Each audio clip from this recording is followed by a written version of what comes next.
Hello and welcome to another edition of Betfair's Trade Talk. And Daz, usually I start the show off by saying, what a weekend of football. But it wasn't a great weekend of football. The average losing margin was 42 points. What do you think, Daz? It was a bit messy. Obviously, we had the double header on Friday night. There were still some talking points out of it. Obviously, Richmond hitting back against a depleted Geelong, it must be said. And then obviously the statement from the Crows on Mother's Day. We had a quieter Sunday with the AFL reducing that to 2 games, but they were very impressive. But yeah, overall it was pretty lopsided. I think, as you mentioned, the closest margin was 17 points in Sydney Freo. But even that game felt pretty convincing. It felt like Fremantle were never going to lose that game. So probably the closest game of the round ended up being Carlton and the Bulldogs when the Blues came from 6 goals down and hit the front. That was a fairly tense finish and a really good win by the Dogs under pressure. The topsy-turvy season of the Carlton Football Club continues. Like you said, they were down by 30-odd points and then hit the lead, then got a goal kicked on them, then hit the lead again and then had 3 goals kicked on them. So, yeah, it was a tough night for Blues supporters once again at Marvel Stadium. I was about to say Eddie had. It does happen a bit, though, in the sense that, talking to Terry Wallace, who used to do a lot of commentary with us, used to say that when you're that far down, you've got to do everything right. It's almost like you've got to hold the opposition scoreless. So, I mean, Carlton were very good to come from behind, but if the Bulldogs were going to get 10 minutes somewhere, and because they were coming from so far back, Carlton, that 10 minutes was enough for the Bulldogs to re-establish control. Did you see any smiles on any of the Carlton players? Well, there's always that talk around sort of that post-game stuff when players are smiling and things like that. But yeah, interesting one, the Blues. Still a bit of a mystery. Obviously, they've got 2 Coleman medalists, a Brownlow medalist, a rising star, all Australian defenders. You scratch your head a little bit as to why they're not a bit higher than they are. Yeah, that's right, Daz. It's one of those seasons. It's a very even competition, but last round, 46 average point margin.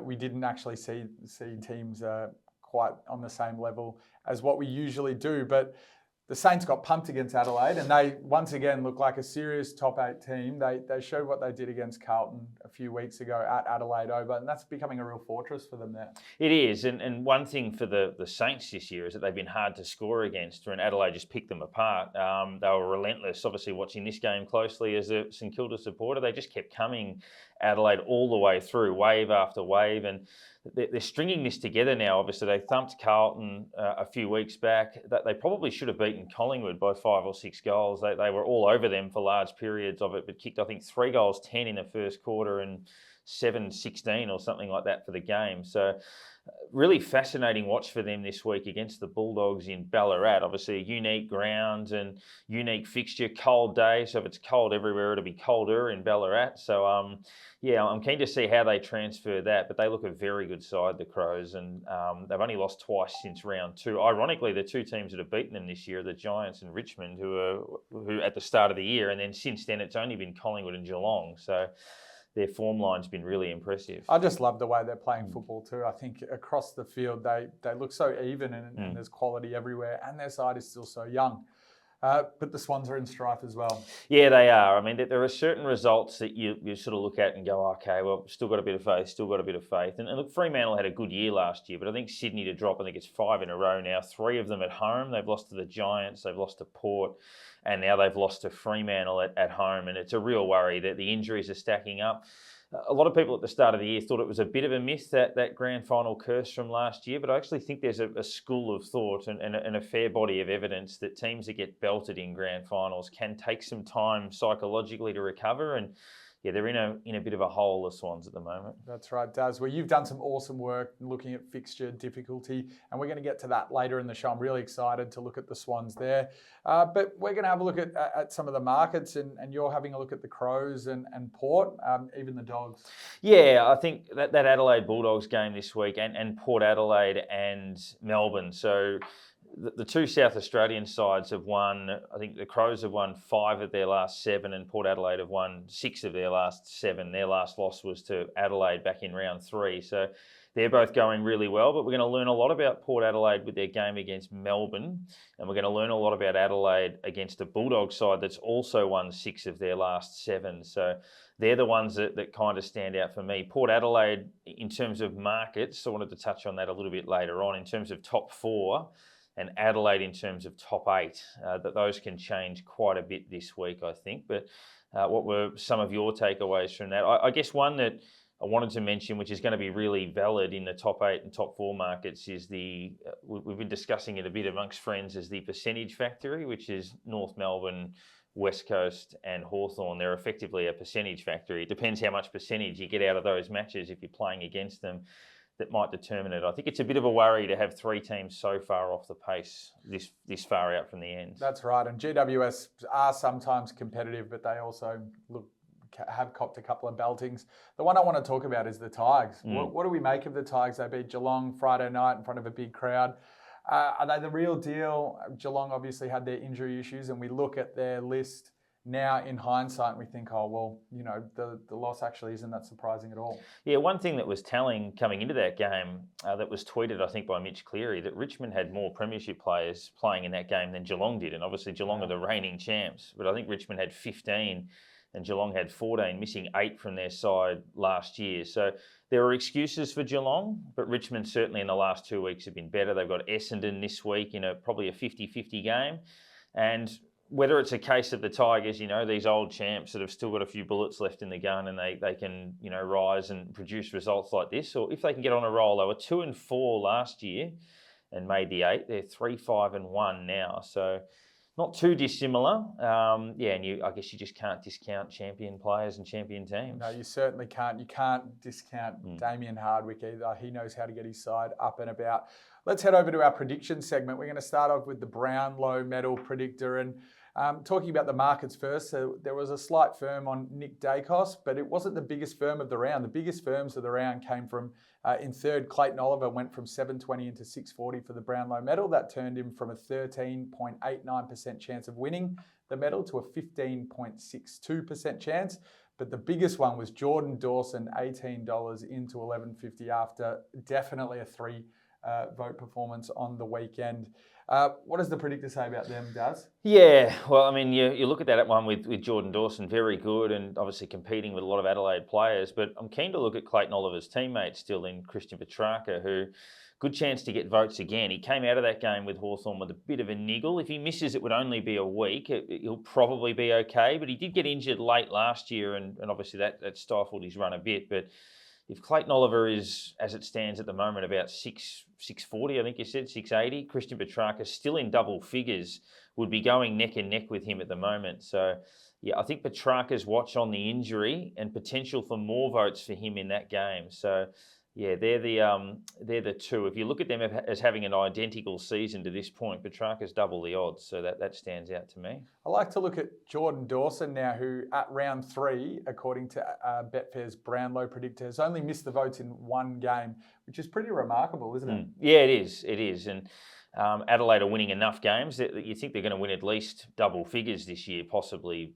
12, 13 games and play finals. It really does open the door.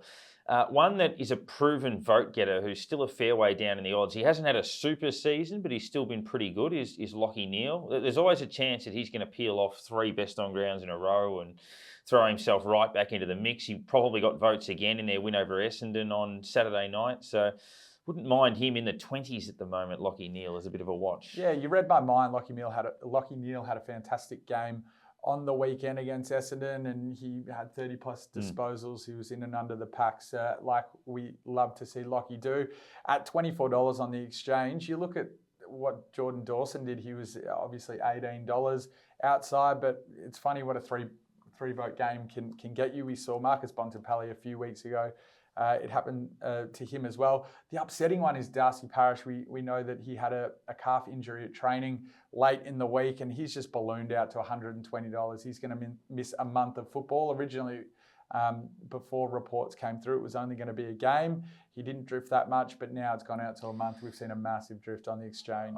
Looking at Lachie Neale as well, obviously they got the Gold Coast this week, who are a better Gold Coast team, but last year he had 31 against them. The year before that he had 33 and a goal, 26 and 2 goals. So they haven't been able to put the collar on him. So there's a chance for those markets to shorten if he has another good day. Well, that's going to move us into our ladder predictor segment, and I'm going to read through this the ladder predictor on the Betfair Hub. Melbourne still on top at the rated price, $4.06. Geelong in second, $5.36. Collingwood third, $6.68. Brisbane to round out the top four at $7.99, and Sydney still up and about there at $10.96. As you can see, the rest, St Kilda, Port Adelaide, Western Bulldogs and Carlton round out the rest of the top 8, 9 there. Look, I love this ladder predictor. What I was really curious to ask you, and you've done some amazing work here, is fixture difficulty. Because obviously probabilities of top 4 and top 8, a lot of it is from what we've seen, but I'm keen to look at some predictions that we can make going forward, looking at the difficulty of the fixture going ahead, and you found some really, really cool insights. Yeah, there's a lot of things, and we'll pop this up on the screen for basically what the expectation was coming into the year and the reality. There's a lot of ways you can measure fixture difficulty, things like travel, length of breaks, that type of thing, coming off buys, etc.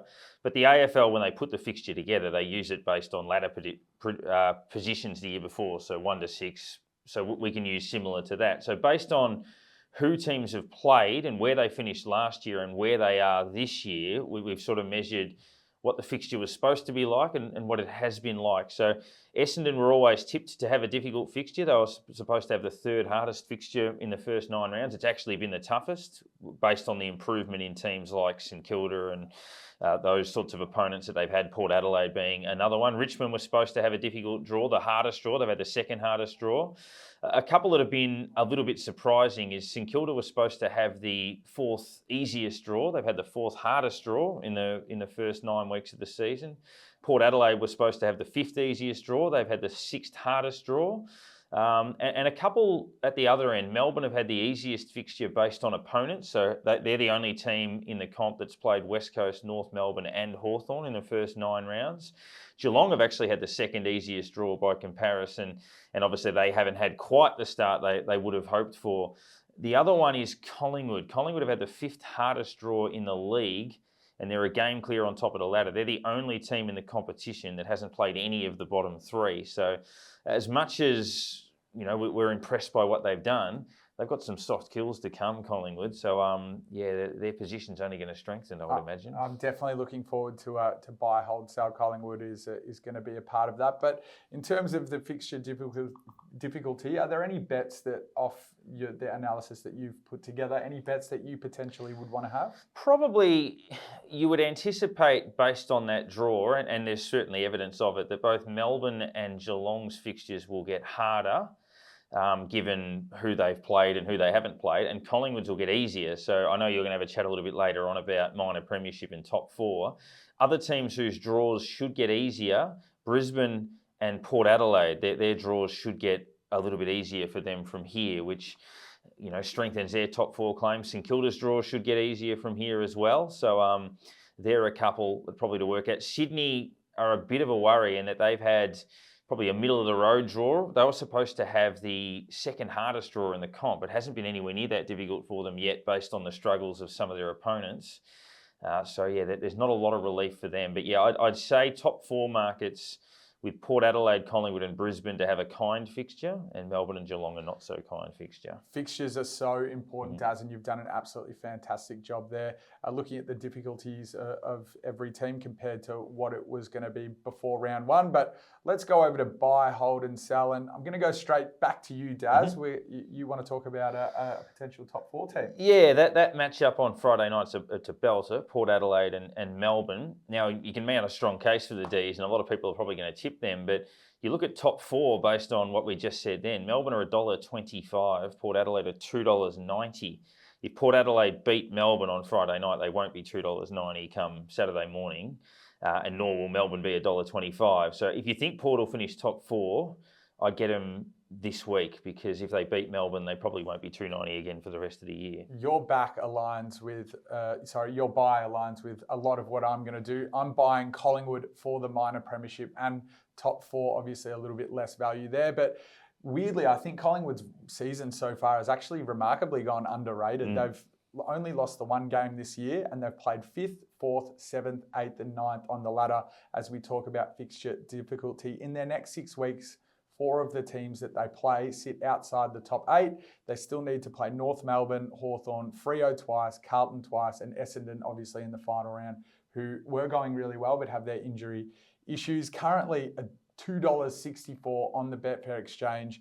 And they should be black odds, honestly, for the minor premiership. I think 264 is massive odds. I can only see them losing potentially 2 games for the rest of the year, and that would put them outright first easily for the minor premiership. Remarkable thing on reflection is Collingwood lost to West Coast in Melbourne last season. So if you look at that on reflection, that's the greatest upset in the history of sport. Collingwood losing to West Coast in Melbourne. I've got no idea how that happened last year. I mean, I often ask Tom Haylock this as well. They're currently $1.20 for top 4, and that to me is value as well. I mean, they should really be $1.02, $1.03 on the Betfair Exchange. But let's go over to your hold this week, Daz. Some interesting matchups, which we'll get to a little bit later on. But just Geelong, still obviously got a lot of faith in them, a lot of trust in them. They've only dropped 1 of their last 6, and they had a lot of players out. So a lot of reason for that. But if you just look at their next little period, so they got Fremantle away this week. The Dockers back in form, but they'll be favourites. They then host Geelong at the Cattery, host the Giants at the Cattery, which they'll win. Then they play the Bulldogs, Port Adelaide and Melbourne. So I think that'll be the 3-week stretch that defines Geelong's season. So maybe wait and see how they navigate through that period. There's also a bye in there, which historically had been a problem for Geelong coming off byes. But yeah, I think they'll be all right, but we'll find out in about a month whether they are still one of those teams to beat. They're looking for their captain, Patrick Dangerfield, to come back at his age currently. Woody's around that 33, 34 mark. He's very important for that side. And, he was in stellar form before going. Well, you did a couple of weeks ago, you were doing a bit of research on centre bounce attendances, and Dangerfield's numbers this year have reflected his importance compared to, say, last year in centre bounces for him. That's right. This week, look, it was hard to find a hold this week. I'm going to hold on Charlie Curnow for the Coleman. We don't really know how Carlton are going. He's very short. There's obviously plenty of form around him. Obviously, Danaher had a bag on the weekend. Charlie Cameron's form, another Brisbane teammate, he's going very, very well. I'd probably be siding with laying him at this stage, but probably don't need to do anything at the minute. What do you think? Yeah, it's look at he and Jeremy Cameron as the mainstays. I don't know whether for Charlie, given Harry Mackay's lack of form at the moment, you wonder whether Harry coming back into form is good or bad for Charlie's Coleman medal chances, whether he needs Harry in form to take a bit more pressure off him, or whether, Harry kicking 4 or 5 a week stifles his chances at winning a Coleman. But I still think Carlton are going to get a look in most games. They're not hopeless. They'll be around the mark. And I still think it's a race between Charlie and Jeremy Cameron. Before moving on, Daz, I mean, we talk about Harry Mackay's form. He's still leading almost in the AFL for marks. I think he's in the top 5 or so. Actually, Jacob Wiedering's leading the AFL. So there's another player that we're talking about. He's not in form, but they're leading stats among the competition's best. So it's just an interesting one to look at. It's funny stats sometimes because I love them. But Saturday night, I think I tweeted at halftime. I mean, Brisbane ended up beating Essendon anyway, but at halftime, I think Carlton had 12 more inside 50s than the Bulldogs, and Brisbane had 9 more than Essendon. So it was 21 more inside 50s for the 2 teams that were behind. I think Carlton and Brisbane had kicked 3 goals at halftime from 60 inside 50s, whereas Essendon and the Bulldogs had kicked 9, I think, from 40. So it is a lot about the system rather than necessarily the numbers. And unfortunately, Carlton, they're not getting the reward from that forward line. We need to stop looking at inside 50s then. They don't seem to mean much anymore. I'd love to look at Collingwood at some stage when we get the chance. But who are you selling this week, Daz? It's interesting. If you look at some of the odds this weekend, I think there's a chance for people to find a bit of value. I think Essendon-Richmond is one of the hardest games I've ever seen, probably to frame a market for. And Bulldogs-Crows. So I reckon you're a chance to sort of look at those and go, I think that's a bit, skewed one way or skewed the other way. But yeah, Essendon-Richmond, I think if you feel that the Tigers are back in business, then maybe you'd look towards selling the Bombers, who'd be tired sort of coming towards the end of the run. But at the same time, you could argue Essendon's body of work is better than Richmond's this year. So, I'd be looking at that game pretty closely. But yeah, in terms of who I'm selling, it's very difficult, I think, to pinpoint one this week. Who have you got? I'm going to sell Melbourne for the minor premiership and even top four. I'm going to try and get ahead of this. They're currently second favourite for the minor premiership with Collingwood ahead of them, as we said before. So far this year, they've only played 2 teams in the top 8, Western Bulldogs and Brisbane. And in the next 8 rounds, they've got to play 1st, 2nd, 4th, 5th, 7th, 8th and 9th on the ladder. A minor premiership team is going to win every single one of those. And Collingwood have seen that sort of start of the year where they're playing those more difficult teams. So currently $3.75 to win the minor premiership and $4.10 to lay. I am laying all day. I don't think they're going to win the minor premiership. And I think with that run ahead, they're going to be, at the end of it, a tough chance to be in the top 4. They're currently $1.25 to make the top 4. And I think, obviously, given those next 8 rounds, I could definitely bet around them and lay them. And currently, if you want to win $100, it's only going to cost you $44 on the Betfair Exchange. Obviously, gamble responsibly, but something that punters should be looking at, because I reckon by the end of the season, the battle for the top 4 is really, really going to heat up with Geelong, Port Adelaide, showing some really, really good form now, and their difficulty of fixtures easing up a little bit. Yeah, and that's as we were saying earlier. So Port $2.90, Melbourne $1.25 for top 4. They're both 7-2. They play each other on Friday night. Port Adelaide's draw is easier. I think we can still say that Melbourne have more credits in the bank and deserve to be classified as a better side than Port at the moment. But if you look at the fixture and the form, there's a fair discrepancy there. So I like that. That was a good buy, hold, and sell. Daz, I'm really, really excited to get stuck into the exchange and have a look at some trading strategies, and we're going to outline them now. So, Daz, who are you going to look to be trading or betting on the exchange? Yeah, it's risky. When you look at games involving North Melbourne, Hawthorn and West Coast, it's obviously going to be pretty hard to play, but Sydney out of form, $1.16. North Melbourne $6.60. Sydney far too short in that game. I'm not tipping North to win, but I reckon you back them at the line, which is about 6.5 goals, somewhere around the 40-point mark. I don't think Sydney are going to just flick a switch and blow them away. I think North will hang in there. That'll be a scrappy game that Sydney will win, but I don't think they should be up at $1.16 or 5 losses in a row. So I'd be backing the Roos at the line. As one there, and probably some unders markets. I like the unders markets in GWS and Kilda on the Sunday, the twilight game, and Bulldogs Adelaide at Ballarat. Adelaide score heavily, but cold, wintry day, evenly matched game. I could see that going unders as well. I'm going to look at, like I said before, I'm backing Collingwood for the minor premiership. Anything above $2. Currently $2.64 on the Betfair Exchange, a fantastic price to back them for the minor premiership. Like I said before, their fixture's almost easy from this point on, and they've only lost 1 game so far this year. So they've had a difficult start to the year, and they've managed to go through with only losing 1 game. In the same market, I'm going to lay Melbourne for the minor premiership, and I'm also going to lay Melbourne for the top 4. I'm not going to have a big liability because I think they're still a great team, and they could be a premiership winner. Finals is a completely different kettle of fish, but as I say now, I'm probably going to lay Melbourne for the top 4 because I just think they're way too short and there's value on the lay side there. Daz? I've looked at, in terms of our question for the week, so the Rising Star, obviously the easy question is who's going to win the Rising Star. If we look at the top 3, Will Ashcroft, Harry Sheasel and Mitch Owens, I'm going to forecast forward because often a player will win the Rising Star, but then someone comes out and ends up the better player going forward. Will Ashcroft, Harry Sheasel and Mitch Owens in 5 years' time, who do you think's a better, more influential player? Well, as the great Zoolander once said, I'm going to answer your question with another question.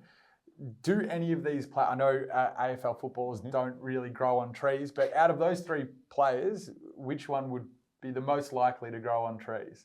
Most likely to grow on trees would be the inside mid, so probably Ashcroft. Exactly, Yeah. Ashcroft. So, funnily enough, even Sheasel there, you're more likely to get that sort of player in the draft. There's way more of them. So interesting. I might take Mitch Owens. I think as a forward, a pressure forward, and he can take a big mark. And he's showing so much at a young age. Obviously, we know historically, takes a little bit of time for forwards to develop, but he's showing so much already. So, look, Will Ashcroft is going to be an absolute jet, and so is Sheasel. It makes it a really, really hard question to answer. This draft is looking like it's going to be that 2001 draft. We've got some serious talent coming through it. So, yeah, I think I'd probably be taking Owens, with maybe a close second would be Will Ashcroft. What about you, Dave? Yeah, and of course, I mean, there's some others deeper in there, like Michelini looks all right, Finn Callahan, George Wardlaw, who we'll see, even Cam McKenzie, I think, can play a bit, Cadman at the Giants. But yeah, of those, I mean, Owens, I think, is playing the hardest role at the moment as a sort of a centre-half forward who pinch hits in the ruck and, a pressure forward. But at the same time, Harry Sheasel is getting a lot of the ball in a team that's really struggling. So all of them Jets. I like Mitch, all bias aside, I think. This is completely off the cuff and no notice to Daz at all, because I didn't fill in this question. That's my preparation for the show. But I'm going to ask you this one. Do you think Michael Voss's coaching tenure is under pressure at Carlton? It's a tricky one. It's second year, so it depends if they're serious with what they say with that expectation where it's not a failure if they make the 8. I would dispute whether they actually feel that way internally. If they feel that is a failure to miss the finals, then yes, it creates all sorts of questions. And I think that's probably how they should look at it. I think it would be yes, largely due to the natives getting restless. How do you feel about it? Well, Brad Lloyd came out after the loss against the Doggies and said, it would be a bit of a failure if Carlton didn't make the finals. And obviously Brian Cook before that, and who was the player, Adam Chera, came out and said it wouldn't be a failure also. The messaging is just getting a little bit mixed up there, and we are talking about Carlton so much, and the players hear the noise. That's my greatest concern. Once again, I mean, we spoke about last week, the players not having fun, they feel under pressure.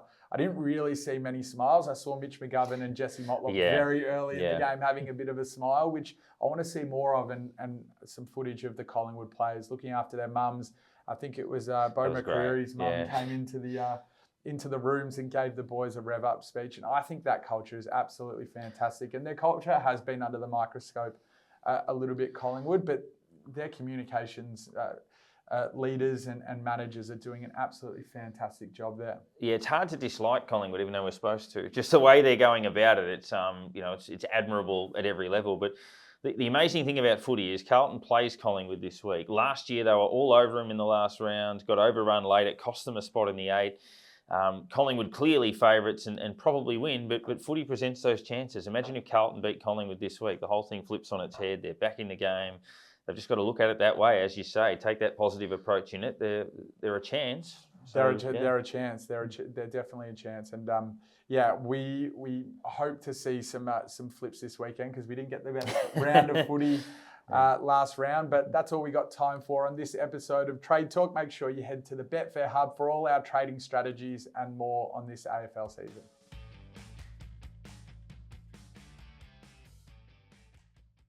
Chances are you're about to lose. For free and confidential support, call the number on the screen or visit the website.